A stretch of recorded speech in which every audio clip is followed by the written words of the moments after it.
ערב טוב ושבת שלום לכם. כבר 112 ימים שישראל נמצאת במלחמה. מלחמה שהחלה בסוף הקיץ, אתם זוכרים?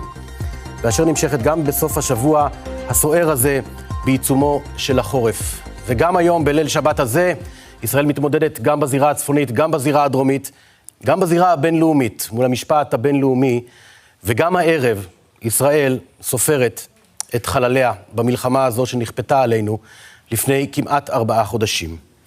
עם זה אנחנו מתחילים כשצהל מתיר לפרסום הבוקר שרב סמל מתקדם במילואים אלירן יגר, בן 36 מתל אביב, לוחם בגדוד ההנדסה 8170 מחטיבת גבעתי, נפל בקרב בדרום רצועת עזה, יהי זכרו ברוך. בכך עלה מספר חללי צהל במלחמה ל-557.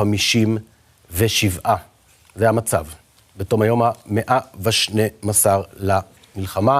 אנחנו כאן עם סיפורים, עדכונים, פרשנויות, ניתוחים עם הפאנל שלנו, הכתבים, הפרשנים והאורחים שלנו. קודם כל, אנחנו איתך, רועי שרון, סיפור החטופות שתיעוד חדש מתפרסם לגביהן.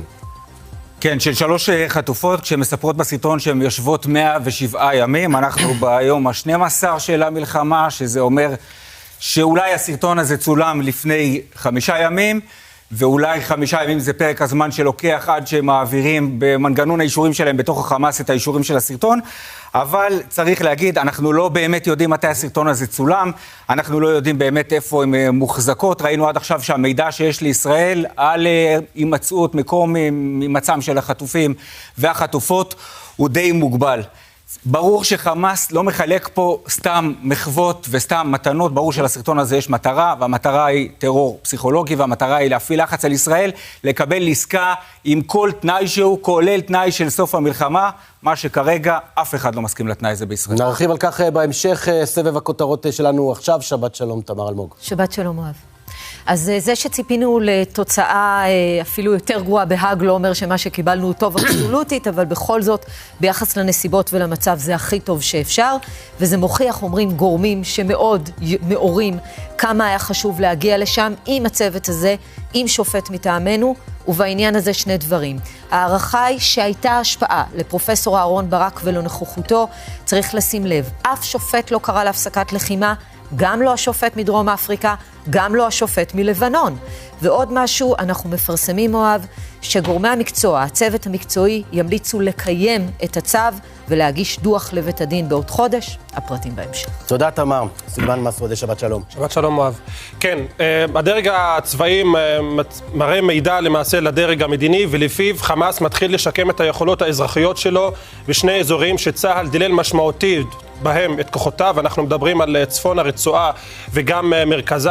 זה קורה בעזרת שירותים עירוניים וגם ועדות חירום. איך חמאס מצליח לעשות את זה ואיך זה קשור להחלטה שלא מתקבלת על היום שאחרי ברצועה. מיד נביא את הפרטים. תודה, סולימן. כרמלה מנשה, שלום. שלום. הכותרת שלך. המשטרה גם היא תצטרך להגיש למבקר המדינה מסמכים. התקשרו משרד המבקר למשטרה, ביקשו מהם, ליועץ המשפטי של המשטרה, ביקשו לאסוף חומר ולהגיש אותו, ולהגיע עם החומר גם לשב"כ. הייתה פנייה, בינתיים אל מול השב"כ יש, מתנהל שיח, צה"ל אנחנו יודעים, את דעתו, בסך הכל גורמי הביטחון מאוד מסויגים מההחלטה, אומרים שהיא מטעה, מוטט, ויכולה להביא לתוצאות מוטות שיגרמו נזק. כל זאת במסגרת הסערה סביב פתיחת החקירה על ידי מבקר המדינה מול צה"ל בשאלת מחדל 7 באוקטובר. יואב קרקובסקי, שלום. שבת שלום, מואב. חוזרים להאג. ביקורת חריפה מאוד בלשכת ראש הממשלה, בסביבתו הקרובה של ראש הממשלה בנימין נתניהו על השר לביטחון לאומי. דקות בודדות עברו מהרגע שראש המל"ל צחי הנגבי הורה לשרים לשתוק, לא להגיב על הפסיקה של בג"ץ, של בית הדין הבינלאומי בהאג, ואיתמר בן גביר מצייץ כנגד ההחלטה הזאת. אי אפשר לשלוט בו, אומרים בסביבתו הקרובה של בנימין נתניהו, קשה מאוד לייצר איתו קואליציה. אנחנו נרחיב על זה בהמשך, על ביקורות שבאות גם מגורמים נוספים בקואליציה ובליכוד על בן גביר. תודה, יואב. האורחת שלנו היום, טל שלו, כתבת ופרשנית פוליטית וואלה. שלום טל. שבת שלום, אוהב.